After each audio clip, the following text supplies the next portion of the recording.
Now the story of a World Wide Web that connected everything, and the one YouTuber who had no choice but to keep it all apart.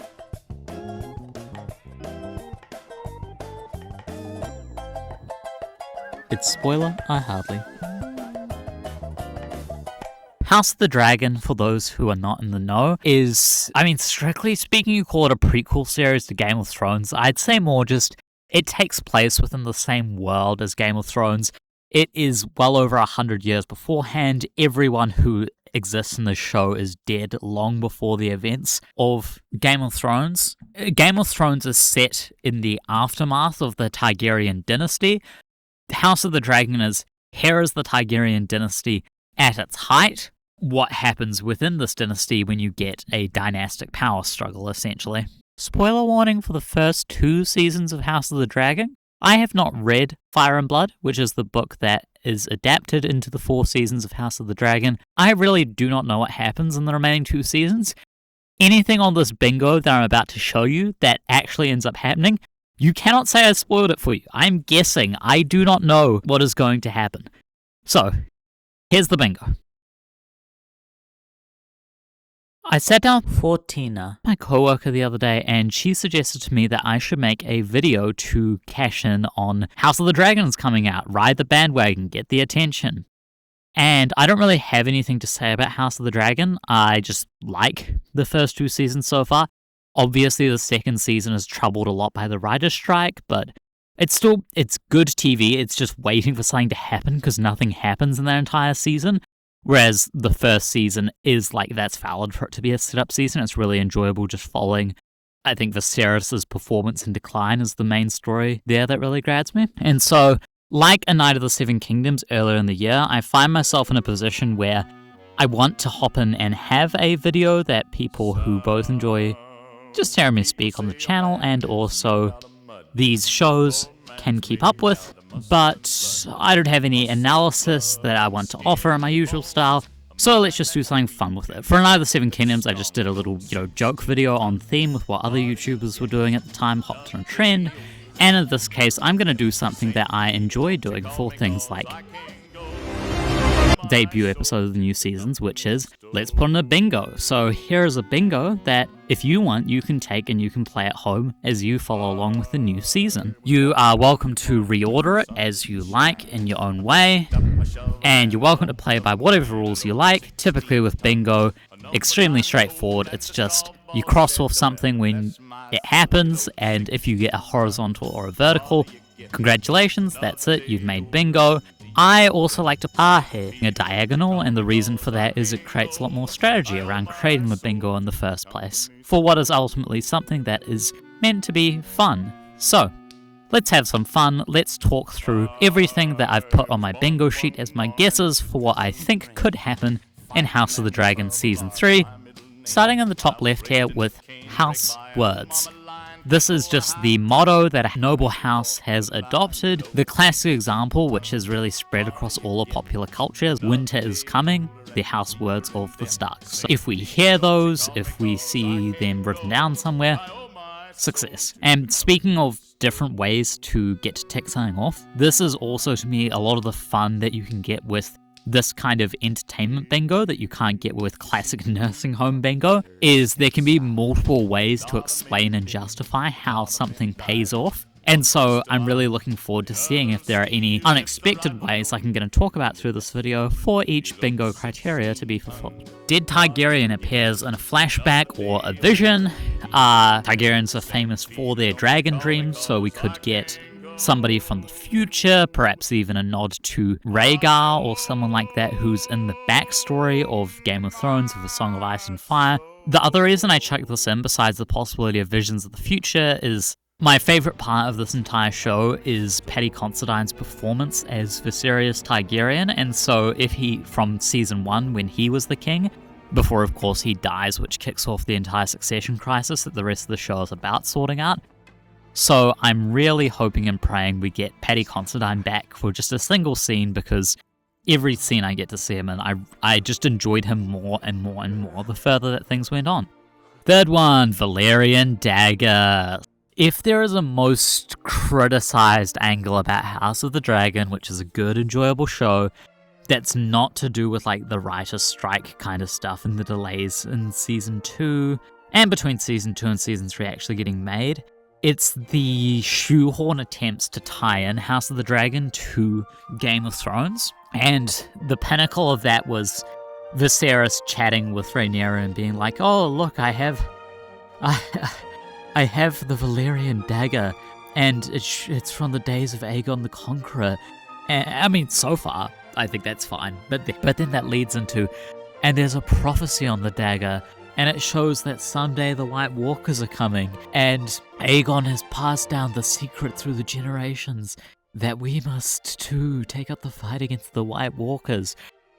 Two really big problems with this. One is like the logistical in-universe problem of, okay, how did that prophecy get passed down all the way?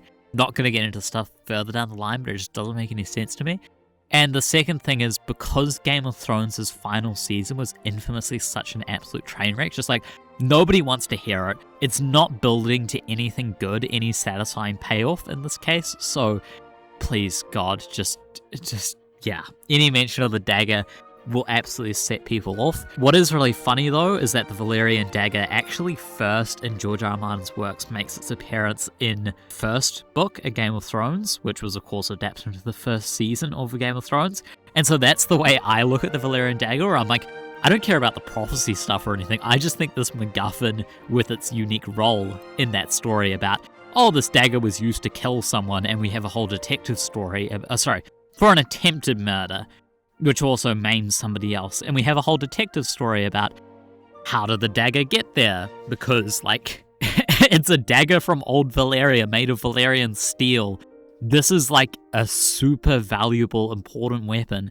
And it's just being used by a random footpad for an attempted murder. Like, how did this get here? Very, very interesting stuff that I really enjoy. That's some of my favorite stuff from A Game of Thrones. Happy Pride Month Westeros, I mean, fairly straightforward. Compared to Game of Thrones, which pretty disappointing on that front. Like, it's not a major part of Martin's writing, but it definitely comes up. Like I talk in my video about The Wolf and the Lion, my favorite episode of Game of Thrones, how much they underplay the Renly stuff. They could have, like, there's some interesting stuff in the books, and they could have made it more interesting, and instead they make it less interesting. And so this is just, compared to that, the show, is clearly playing a lot more in that space. And so, yeah, just, it's Pride Month. Let's see if they do something Pride-y with the characters. Aemond LARPs as Daemon. This one's really straightforward. Aemon looks up to Daemon as a role model. I look forward to seeing Aemon behave like Daemon.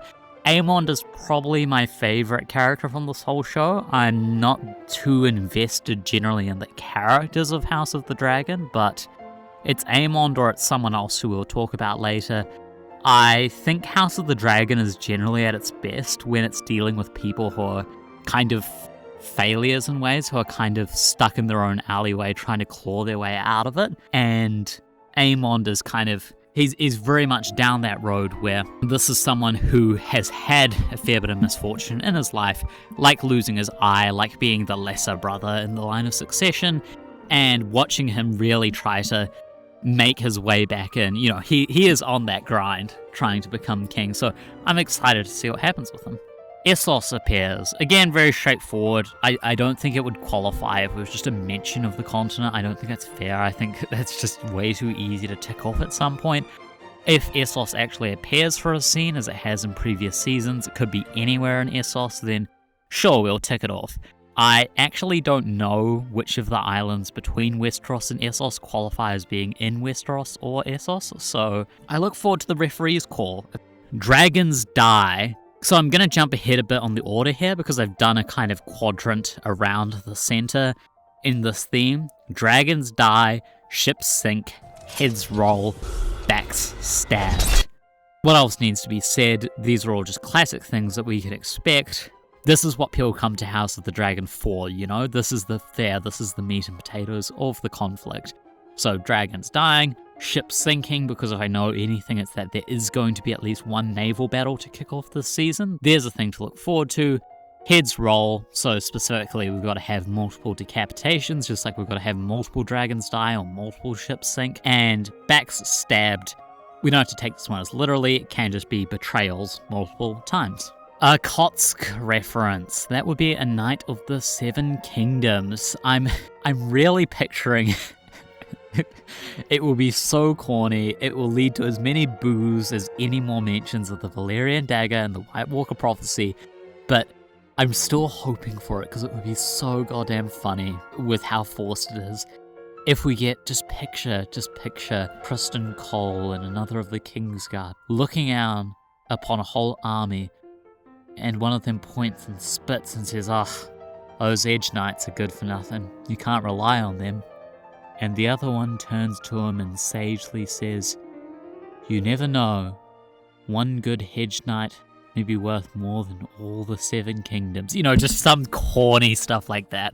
I would eat it up. It would be so unnecessary. Sir Kristen Cole acts like Jom/Anakin, who is a character who's not even from this franchise, but I feel also perfectly fits the archetype.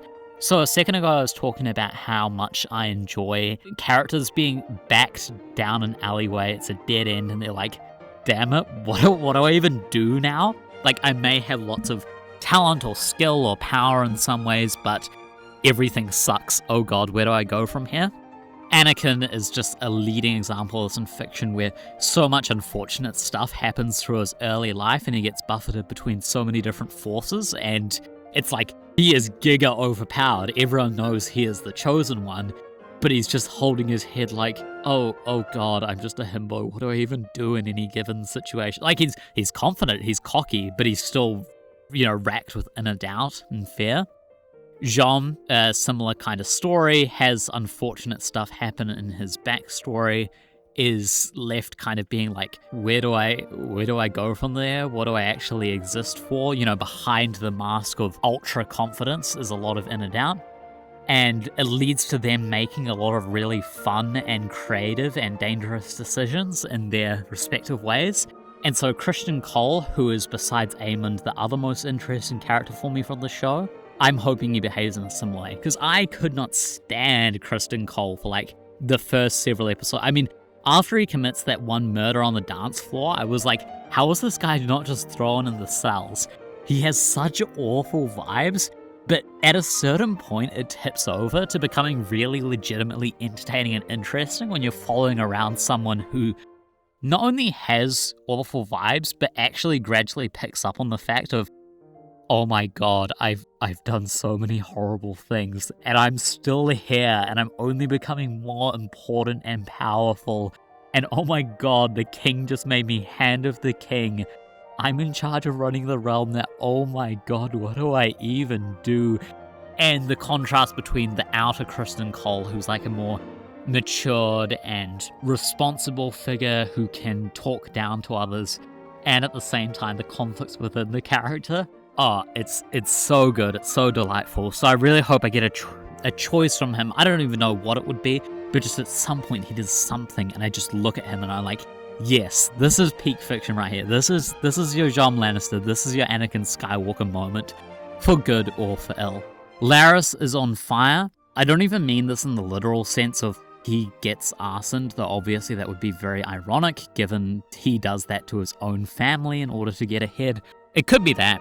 I'd count that. But I also mean by double meaning here, Larys, I think, has been one of the really interesting actors. Generally, I don't have too much stuff in here that is specific to characters, but I think that this guy can deliver a fire monologue, and I'm looking forward to seeing something again like his conversation with Aegon that I found really interesting and memorable in Season 2. Free space. It's a Game of Thrones show. We all know it. We all know what it is. Next one. Dragon does something suicidal. So this one is obviously a bit of overlap with Dragons Die. But I think dragons, I don't find them too interesting in general. And I'm kind of curious about their role in Martin's works because George R. R. Martin has never written a moment, and I don't expect him to in the last 2 books, where it's like, there's some inner secret deep life of dragons that we've all failed to understand. They are these mystical, magical, important creatures, but they fundamentally are creatures. They're really big, dangerous lizards, and they do not give me the impression that they have the best decision-making ability. And so I just think it would be very quintessential of Martin's kind of writing of dragons, of like I can picture a dragon picking a fight with another dragon when their riders are both saying, "No God, please don't pick this fight," and it just gets everyone involved killed. You know what I mean? Avengers Endgame. So this was one of the ones that directly came out of the conversation with my co-worker, and it comes from a place where there are so many characters in these Martin-style stories. Game of Thrones has plenty of wild crossover moments eventually, or A Song of Ice and Fire has these wild crossover moments where all these different characters pile up in big battles. And so this is just kind of in recognition of, well, an Avengers Endgame, Avengers Infinity War type moment where you just have all these different characters lined up from different backgrounds alongside each other. It's like, okay, it's season 3, we've done 2 seasons of build-up, we're finally here, let's go, let's all do something together. In particular, I have given it a bit of a caption because that's a bit of a vague description. It's a bit, I know it when I see it, which all these things are, but this one really is. So I've given it a caption of the North/Ironborn/Dornish do things, because those 3 factions have just been so utterly out of the show. I know the North has appeared in a couple scenes. I'm not even sure if the Ironborn or Dornish have, and getting some of those figures lined up alongside multiple characters we already know from the show from different factions, that I think would be a pretty clear way to tick off Avengers Endgame. Also, Death Stare is an homage to one of my favourite House of the Dragon scenes, where Aegon appoints Kristen Cole as his hand, and Otto just absolutely loses it. Will regret this. So I'm just hoping we get more back of Otto doing his thing in the story. Also, Death Stare, another case that could work for me. Either way, if he dies and his eyes are open, hey, I'm claiming that. Cat. This was just entirely inspired by the Quinn the GM video that I watched this morning about the 100 cats that got cut from the show and what a shame that is. I'll take it. You give me a single cat, I'm taking it. I'm crossing this off the bingo. Anyway, I highly recommend that video. It's very fun, and the thumbnail is an absolute all-timer in the great saga of what 15 years without a book does to a fandom. Grandmaster Orwyle conspires. Alright, so Orwyle is an actor who I've seen popping up in bit roles in a few different things at this point. He's in Andor for a bit. I really enjoyed him in A Real Pain. He gets one of the most memorable scenes in the movie for me with an angle I hadn't really considered. And so I like this actor a lot. I like his performance as Orwyle a lot. And I'm really curious to see, is he just going to play it as the straight man throughout the series where all this court politicking is going on around him and he's just the one guy who actually gives good advice and tries to save lives? Or is he going to lock in and try to make his own play to affect how things pan out? I suspect he is. But either way, I'll be happy with it, honestly. I just want to see more Orwyle. Aegon. I have to place a bet on the overall which way is things going to tip in the war during season 3. Aegon does not seem in a particularly strong position to me. Doesn't seem like an enduring monarch. Maybe he's going to have some absolutely mental comeback tour, but as it currently stands, I think Aegon is Aegon. Peaceful retirement is something that comes up like Essos appearing. It's one of those things that is normal in previous seasons, but I'm curious to see if it can make a comeback now that the show is hitting its full action stride and things are going to speed up so much, because House of the Dragon dwells, I'd actually say more than Game of Thrones, or perhaps even A Knight of the Seven Kingdoms, on characters just being honestly, I get that you all care about the infighting and the intrigue and who's on this throne and da-di-da, but it's too much for me. I just want out, get me out of here. And I'm really curious if anyone can pull that off this season, where they're able to successfully disengage and let go of their own temptations and just be I'm heading off to Essos, or I'm going to become a hermit down in Dorne, or whatever it is. Knight in Full Plate goes overboard. Inspired by that one great action scene from Victarion's chapters in A Feast for Crows, I think if we have a naval battle, I will be very, very disappointed if I don't get to see the extremely obvious consequences of a society like Westeros that places a heavy emphasis on lots of armor. If we don't get to see the consequences of that, plus a naval battle. Rhaenyra and Alicent communicate, and this is the last of these things that was so prolific throughout the last couple seasons, that it would be a surprise to see pop up again here, because it became kind of... I really, really enjoy all their conversations. I think the pair of actors give wonderful performances through those, and while, again, this is just meant to be like a fun bingo, it's not meant to be running down holistically through what's so great about every single actor and every single faction. Like, I could talk about Corlys and Rhaenys for ages and what I love about them, but Rhaenyra and Alicent's communications are fantastic, but it also, like, it gets to a point, you know, it gets kind of ridiculous that they manage to keep inventing up these meetings again and again. So I feel like they've kind of definitively cut it off at this point. But in fairness, communicate does leave space to just, you know, one of them sends a raven, the other one receives it. You know, there's potential. And finally, Rhys Ifans, having previously appeared in Notting Hill, which is not 4 Weddings and a Funeral, but is a Richard Curtis British rom-com with Hugh Grant, I thought it would just be fun to end off on that. Korero Paki. But what it actually means for House of the Dragon is simply, do we throughout the season get, you know, to see them all, but we need actual mentions of them happening, and just dying isn't enough, because dying doesn't guarantee you get a proper burial. Do we get 4 of a combination of weddings and or funerals? Could be 4 funerals and 0 weddings, could be 1 funeral, 3 weddings, whatever combination, but I want to see 4 of those, because we get a pretty interesting range of funerals through the series, like people getting, you know, cast into rivers or immolated or whatever. We don't really get much of a range of exciting weddings, but of, like, in terms of stylistic choices, but of course, in the main series of A Song of Ice and Fire / Game of Thrones, the most famous, important, notorious events are particular weddings. And I'm not expecting anything on that level in House of the Dragon, but I just really want to see these kinds of ceremonies happen enough or be mentioned enough in the series that we make it to 4 weddings and or funerals. So that's going to do it for my bingo. I hope that succeeded in breaking down all the concepts, and feel free to leave any comments about what could qualify for each of these different criteria. Like and subscribe and hit that bell. It would really amuse everyone who keeps telling me that I have to tell people to like and subscribe and hit that bell. But yeah, thank you for watching the video. I hope you enjoyed it, and more importantly, I hope that you enjoy House of the Dragon. So I'll see you, I guess, at some point in the future when I get to crow that hopefully I've actually made bingo.